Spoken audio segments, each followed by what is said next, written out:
My question is just if you can or want to address the criticism that's being directed at him for this loss.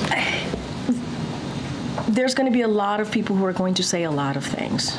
There's going to be election experts who are going to look under the hood in the next couple of days and weeks and months, as I've said already, and they're going to have their opinion on this race. What I can say is that, and this is something the president says all the time, you get knocked down, you get back up. And the president said this moments again, this is a defeat, but we are not defeated. And the president believed he made the right decision on behalf of the American people, on behalf of this country, to step aside. And we saw what happened in 2022 after the midterms. We saw where we were at that time. And this is how elections are. This is. It ebbs and flows. You win, you lose. And this is where we are today. What we're going to focus on is respecting the American people and how we move forward in the next 74 days. Thank you, Karine.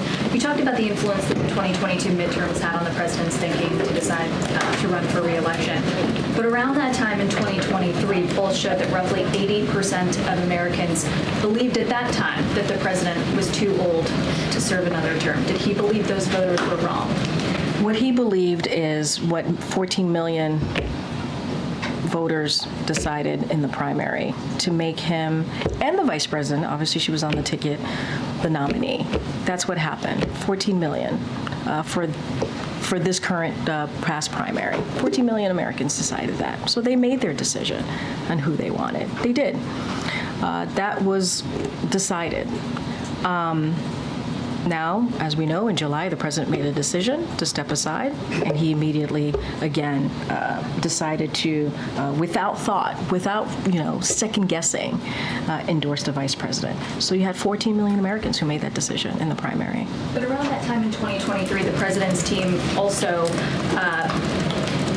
very firmly encouraged other rising stars, luminaries in the party, people who had participated in the primaries in the 2020 cycle, to rally behind the president and not to consider their own ambitions. Was that the wrong call? I'm not going to get into conversations. I'm not going to get into that reporting.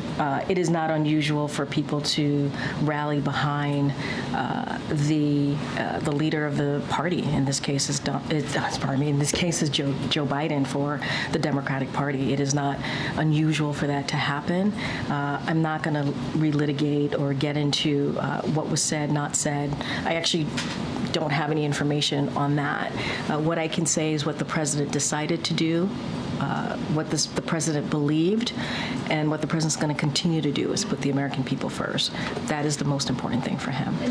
Does the president have worries about what the country and what this office will look like after January 20th? Look, the president is going to certainly, again, respect what majority of Americans decided. They decided they wanted Donald Trump to be president, and he's going to respect that. I don't want to get into hypotheticals about what's going to happen in the next administration, not happen in the next administration. We are proud. The president is incredibly proud of what he has been able to do for the American people. And that's going to continue to be his focus. I talked about the legislative focuses that we're going to have in the next 74 days. And he wants to continue to implement those historic legislations, now laws, that he was able to get done. The next administration is going to inherit a strong economy, which he's very proud about. But I think for now, I'm going to leave it there. I'm Steve Doocy. I'm Brian Kilmeade. And I'm Ainsley Earhart. And click here to subscribe to the Fox News YouTube page to catch our hottest interviews and most compelling analysis.